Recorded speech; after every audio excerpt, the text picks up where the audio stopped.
வணக்கம். நேத்திக்கு நம்மளுடைய ஜாதகத்துல லக்ஷ்மி தேவி எப்போ வருவா? அவ வரும் பொழுது அந்த கால அமைப்பில் நம்மளுடைய ஜாதகத்தில் பண வரவு வரக்கூடிய காலம் இது. இரண்டாவது, சில பேருக்கு தொழிலில் உயர்ச்சி, அதாவது ப்ரமோஷன், ஸ்டேட்டஸ் போன்றவை வரும். ஆனால் சிலருக்கு அது ரெண்டும் இணைந்து வரும். லக்ஷ்மியும் ஸ்டேட்டஸும் ரெண்டும் சேர்ந்து வரும். சிலருக்கு ஸ்டேட்டஸ் வந்துடும், பதவி வந்தாச்சு. ஆனா கம்பெனி என்ன சொல்றாங்க, ஒரு 100 ரூபா தான் எக்ஸஸ் தர முடியும் இந்த பதவிக்கு அப்படிங்கிறாங்க. ஆனா பதவி வருது, சீனியர்னு ஒரு பொசிஷன் டைட்டில் கொடுத்துட்டாங்க. ஆனா பண வரவுல பெரிய உத்வேகம் எதுவும் இல்லை. அதே நிலைமை தான். கிட்டத்தட்ட ஒரு 1000 ரூபாய்லாம் இன்க்ரிமெண்ட்டுங்கும் போது ஒண்ணுமே இல்லை இல்லையா? அப்ப அது போல ஒரு அமைப்பு வரும் பொழுது அது எப்படி வருகிறது, எந்த டைமிங்ல அது வரும், லக்ஷ்மி தேவியானது எப்போ வரும் அப்படிங்கிறத பார்த்துட்டு இருந்தோம். நேற்றுக்கு ஒரு நம்மளுடைய வீடியோல 3 அன்பர்கள், நம்மளுடைய சப்ஸ்கிரைபர்ஸ் கேட்டிருந்தாங்க கேள்வி, என்னுடைய ஜாதகத்தில் அது எப்படி அப்படின்னு. நம்ம உடனடியாக அதை பார்க்கலாம் அப்படின்னு சொல்லித்தான் இன்னைக்கு இந்த வீடியோவை போட்டிருக்கோம். முதல்ல கேள்வி கேட்டது விஷ்ணு பிரியாங்கிறவங்க கேட்டிருந்தாங்க. ஸோ விஷ்ணு பிரியாவுடைய ஜாதகத்துல அவங்களுடைய டைமிங் அப்படிங்கிறது, லக்ஷ்மி தேவிக்கான டைமிங் அப்படிங்கிறது 27/6/2023 இருந்து 27/6/2024 இந்த கால அமைப்பில் இவருக்கு பணவரவு வந்திருக்க வேண்டும். அந்த பணவரவானது சிம்ம ராசி என்று சொல்லக்கூடிய ராசி மூலியமாக வந்தது. அந்த சிம்ம ராசி மூலியமாக வரும் பொழுது அவருக்கு சந்திரனிலிருந்து 2ஆம் பாவமாகவும் அது பணவரவுக்கான காலமும், அதே 8ஆம் பாவம் அது இருக்கு லக்னத்துல இருந்து 8ஆம் பாவத்தில் இருக்கிறதுனால ரிஸ்க் பேஸ்டு பிசினஸ்ல இருந்து தான் அவங்களுக்கு அந்த இன்கம் வந்திருக்க வேண்டும். அதாவது சூதாட்டங்கள், ட்ரேடிங், ஸ்டாக் மார்க்கெட், இன்சூரன்ஸ், இல்லைன்னா தகப்பனாருடைய சொத்து மூலியமாக வரக்கூடிய இது. இல்லை என்றால் அவருக்கு பணவரவுக்கான வாய்ப்புகள், திருமண பந்தத்தை முடித்திருப்பார் என்றால் அவருக்கு அதன் மூலியமாக வரக்கூடிய இன்கமும் இந்த பீரியட்ல வந்திருக்க வேண்டும். இதெல்லாம் அந்த டைம்ல மிக முக்கியமான டைமாக கருதி கொண்டு நமக்கு வரவேண்டிய, முறையாக வரவேண்டிய அத்தனை இன்கமையும் இந்த டைம்ல எடுத்துக்கொள்ள வேண்டும். நீங்க கொடுக்கறத வேண்டாம்னு சொல்லக்கூடாது. லக்ஷ்மி எப்பவுமே கூரையை பொறுத்துட்டு கொடுக்கும்போது எனக்கு வேண்டாம், எனக்கு போதும் அப்படின்னு சொல்லக்கூடாது. நீங்க எவ்வளவு முடியுமோ அவ்வளவு எடுத்துக்கொள்ள வேண்டும். அப்ப இந்த எடுத்துக்கொள்ளக்கூடிய காலகட்டத்தில் இந்த ஒரு வருட காலம் இப்பதான் சமீபத்தில் அவங்களுக்கு முடிந்ததுனால இந்த வருடம் comparatively to the other years நல்லாவே இன்கம் ஜென்ரேட் பண்ணக்கூடிய காலமாக அவங்களுக்கு இருந்திருக்க வேண்டும். அதை இந்த வீடியோக்கு அப்புறம் விஷ்ணு பிரியா தயவுசெய்து உங்களுடைய கமெண்ட்டை பதிவு போடுங்க. அப்பதான் எங்களை போன்ற ஜோதிடர்களுக்கு ஒரு மோட்டிவேஷனாக இருக்கும். அதை பார்ப்பவர்களுக்கு அது பலனும் அளிக்க வேண்டும் என்பதற்காக இந்த மாதிரி வீடியோ எல்லாம் போடுறோம்.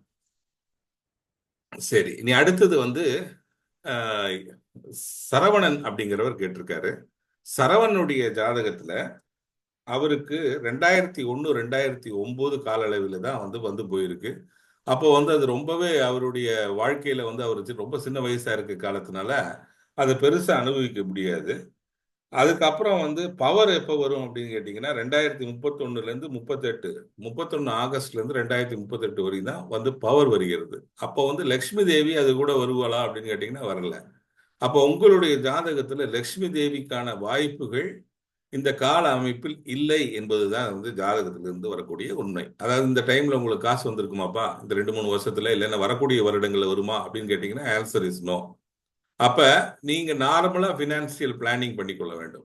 அதாவது வரக்கூடிய இன்கமை ஸ்ட்ரீம் லைனா வைத்துக் கொள்ள வேண்டுமே தவிர அதிகமான இன்கமை எதிர்பார்த்து ஏமாறக்கூடிய ஒரு இடமாக இருக்கக்கூடாது. நீங்க அதுக்கு தான் ஜோதிடத்துல என்ன சொல்றோம் அப்படின்னா, இந்த டைமிங்ல உங்களுக்கு பண வரவு வரும் அப்படின்னா அந்த பண வரவு வரக்கூடிய பீரியடை கவனமாக கருத்தில் கொண்டு அதை கண்ணும் கருத்துமா அதை சேவ் பண்ணிக்கணும். ஏன்னா அது அப்போதான் லக்ஷ்மி தேவி நமக்கு பிளெஸிங்ஸ் கொடுத்துருக்கனால அந்த பிளெஸிங்ஸ் அருமையாக எடுத்துக்கொள்ள வேண்டும் என்பதுதான் நம்மளுடைய கொள்கை. ரைட்டா? ஸோ இப்போ அவருடைய ஜாதகத்துல லக்ஷ்மி தேவி எங்க இருக்கிறா அப்படின்னு பாத்தீங்கன்னா, அவருடைய ஜாதகத்தில்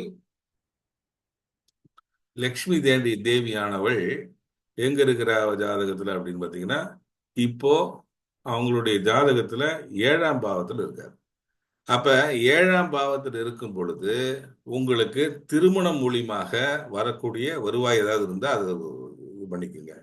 லக்ஷ்மி உங்களுடைய வீட்டில் வருவாளா அப்படின்னா ஏதோ ஒரு பாவத்தின் வழியாக வருவாள். இப்போ உங்களுடைய பாவத்துல 7ஆம் பாவம் சொல்லியிருக்கு. அப்படின்னா 7ஆம் பாவம் என்பது ஒய்ஃபு, அதாவது நம்மளுடைய திருமண பந்தத்தில் இருக்கக்கூடிய பார்ட்னர், இல்லை என்றால் பிசினஸும் பிசினஸ் பார்ட்னர் மூலியமாக வரவு, இப்படிங்கிறது தான் 7ஆம் பாவத்தை குறிக்கக்கூடியது. அப்ப 7ஆம் பாவத்தில் லக்ஷ்மி வரும்பொழுது இந்த மாதிரியான சூழ்நிலைகள்ல வரக்கூடிய இன்கம் உங்களுக்கு வர வேண்டும், வரும். ஆனால் அது வந்து அதிக தொகையாக வருமா அப்படின்னு கேட்டீங்கன்னா வராது. ஏன்னா முன்னாடி விஷ்ணு பிரியாவுக்கு வந்து கொடுத்தது ஒரு வருடம். அப்ப அந்த டைம்ல வந்து நார்மலா நீங்க வந்து ஒரு 1000 ரூபாய் எதிர்பார்க்குறீங்க அப்படின்னா அந்த டைம்ல உங்களுக்கு ஒரு 5000மோ 10,000மோ எதிர்பார்க்கலாம்.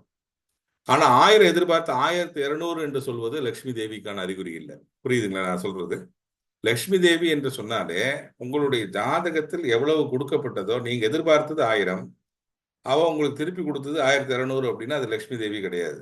அது நார்மலா நம்மளுடைய லைஃப்ல வந்துகிட்டு இருக்கக்கூடிய ஒரு லாபங்கள். ஆனா லட்சுமி தேவி வரக்கூடிய காலங்களில் நீங்கள் 1000 ரூபாய் எதிர்பார்த்து இருந்தா கூட அதை வந்து அதிகமாக கொடுத்து மல்டிப்ளை பண்ணி கொடுப்பா சந்தோஷத்துக்கு வேண்டி. அப்ப அந்த கால அளவு விஷ்ணு பிரியாவுக்கு வந்து போனதுனால அது அவங்களுக்கு கொடுத்தது. உங்களுக்கு கொடுக்குமா அப்படின்னு கேட்டீங்கன்னா உங்களுக்கு கொடுக்கறதுக்கான வாய்ப்பு இல்லை. சரி, அதற்கு அடுத்தது ஒரு ஜாதகம் என்ன அப்படின்னு பாத்தீங்கன்னா,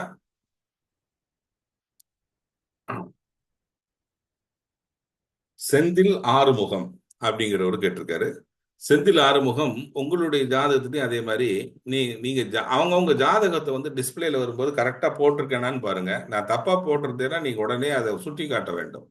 ஏன்னா நான் வந்து எனக்கு இருக்கக்கூடிய காலம் வந்து ரொம்ப சிறிய காலமாகத்தான் எப்பவுமே எனக்கு வந்து அஸ்ட்ராலஜியில் இருக்கிற காரணத்தினால எனக்கு கிடைக்கக்கூடிய டைமை வச்சு தான் நான் வந்து வீடியோ பண்றேன். அப்ப இந்த உங்களுடைய அதாவது செந்தில் ஆறுமுகம் வந்து டைமிங் கொடுத்த பிரகாரம் அவருடைய வாழ்க்கையில் இந்த ஆல்ரெடி நடந்து கொண்டிருக்கிற பீரியட், அதாவது 2020 இருந்தே உங்களுக்கு 2025 வரைக்குமே பண வரவுக்கான காலம் தானே செந்தில்.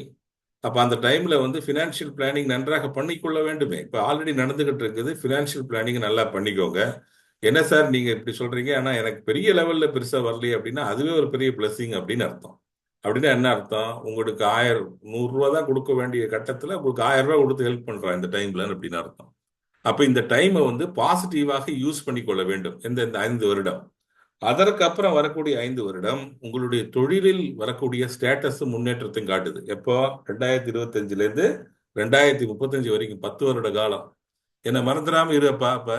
ஏன்னா நான் வந்து சில பேருக்கு வந்து சொல்லிட்டு அவங்கவுங்க மறந்துடுறாங்க. அப்புறம் என்னை மறக்காத, எப்போ வந்தாலும் என்ன நான் வச்சுங்க. ஐயோ இப்படி ஒருத்தர் சொன்னாரேப்பா கரெக்டா நடக்குது அப்படின்னு. அப்பதான் வந்து எங்களை போன்றவர்களுக்கு ஒரு நல்ல உத்வேகமும் ஒரு மோட்டிவேஷனும் கிடைக்கும்.